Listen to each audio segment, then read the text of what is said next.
Friends, recently we are seeing a surge in cases relating to vehicle detention under GST.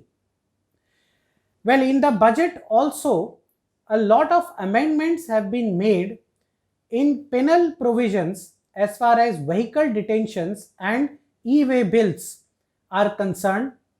Section 129, as was contended by many taxpayers as to why there is a 100% tax payment required for vehicle detention, that provision has also been proposed to be amended by this finance budget 2021, and it is now provided that a penalty of 200% would be imposed on detention of vehicles.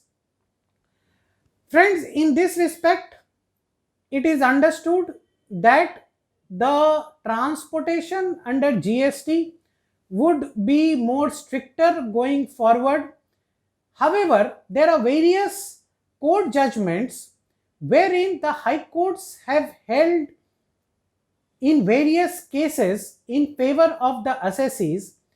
These cases set important precedents or discipline in vehicle detention cases, which we would discuss in this video one by one. So friends, very recently in the case of Vijay Metals, in Telangana High Court, the case was that the instant transporter, he had the material relating to two taxpayers. The material of one taxpayer was to be offloaded at a nearer destination, and other material was required to be unloaded at a further destination. Now this transporter chose to unload the material at the further destination first, and that became the point of contention of the revenue, that there was a change in the route, or the right route was not followed by the transporter, and a penalty of 200% was levied by the revenue. Well, this was disposed of by the Honorable Telangana High Court with a direction to the revenue that let the transporter or the taxpayers decide when to unload the goods, as long as all the documents are there with the vehicle and the right process under Rule 138 has been followed, there would not be a case of detention of vehicles. In another important case, in the case of Ramcharitra Ram Harihar Prasad, in the Patna High Court in 2019, the case was that the vehicle was detained as was alleged. The e-way bill was generated, or the e-way bill had expired, and the fresh e-way bill was generated after detention but before the detention order was made. It was contended by the revenue that this generation of e-way bill was not according to the law, and while the vehicle was detained, it had the expired e-way bill. The Honorable High Court at Patna held that when the order was made, at that time the e-way bill was there. The e-way bill was generated within the time limit prescribed under Rule 138. All the other documents were in place, and therefore it was not a case of detention of vehicles. The case was disposed of in the favor of the petitioners.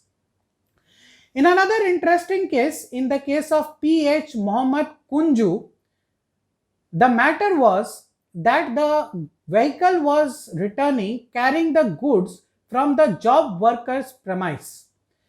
The vehicle had the tax invoice of the job worker, where the job worker charges his job worker charges.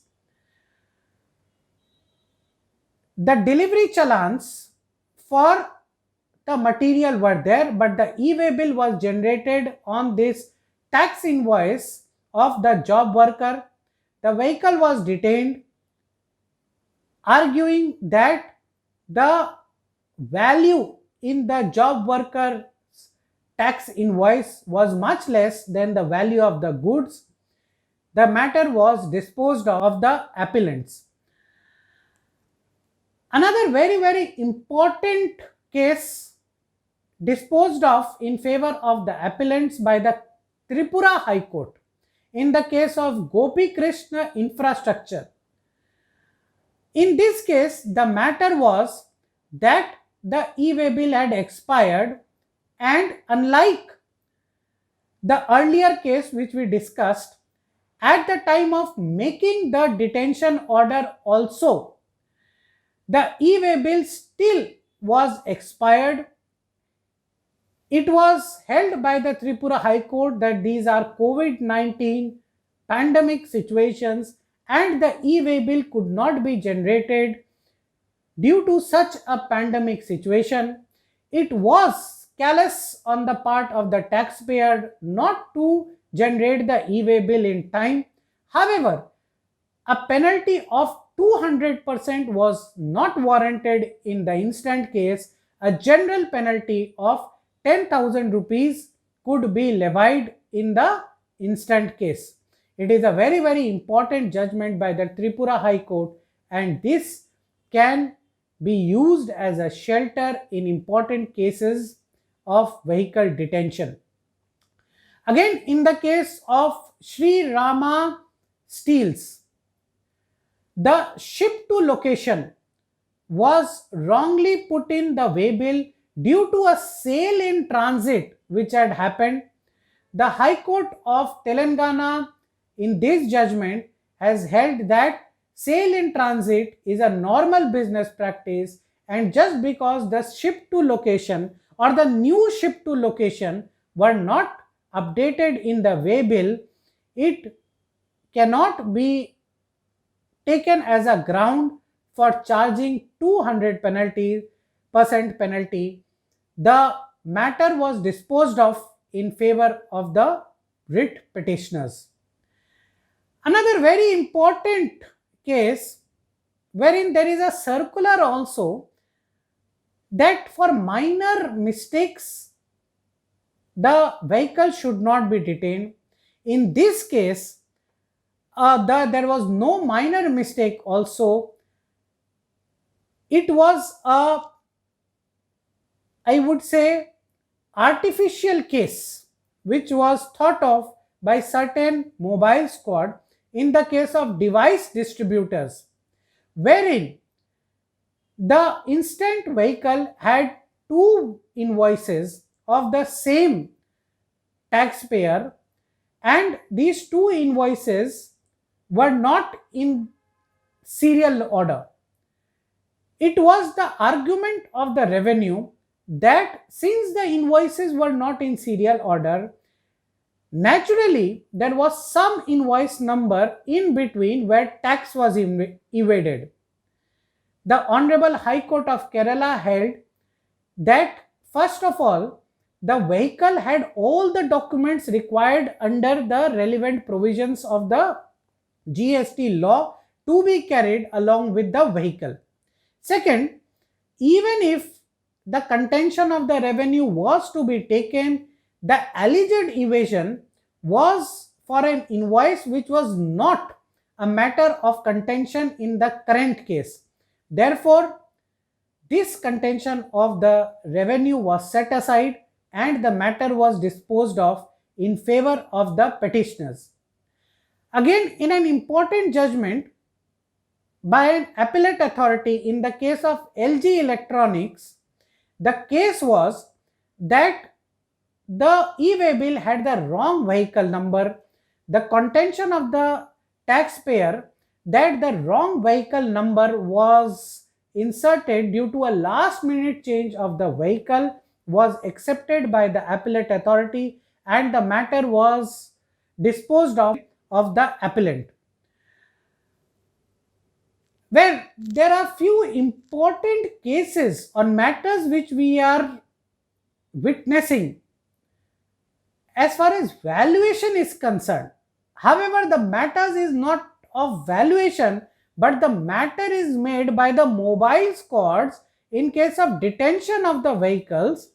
Well, it is held by the Honorable Chhattisgarh High Court in the case of KP Sugandh Limited, and the Gujarat High Court in a similar matter in the case of Sakul Nazur Mohammed, that a valuation case cannot be a case of detention of the vehicles. Even if the goods were undervalued, they cannot be detained, and a penalty of 200% on detention cannot be applied, wherein the alleged non-compliance relates to valuation. If the department wants to allege undervaluation, it has to issue a proper show cause notice and not a detention order.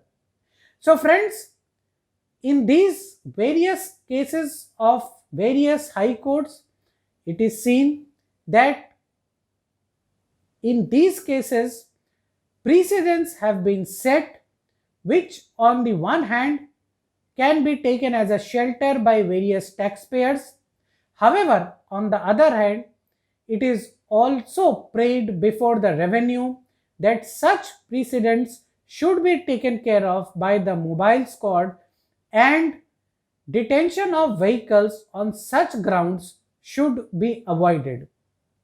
Thank you very much for listening to this video, and you may please subscribe to this channel where we would come out with more videos on GST, income tax, labor code related matters. Thank you very much.